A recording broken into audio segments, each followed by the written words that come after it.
Oke teman-teman, kita sudah sampai di wisata alam air terjun Hulu.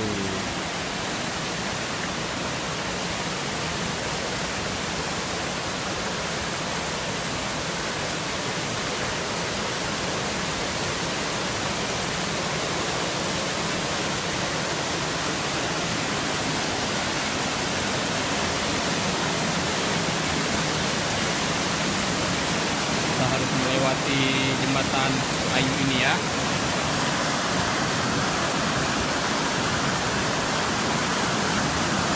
Pegangan di sini.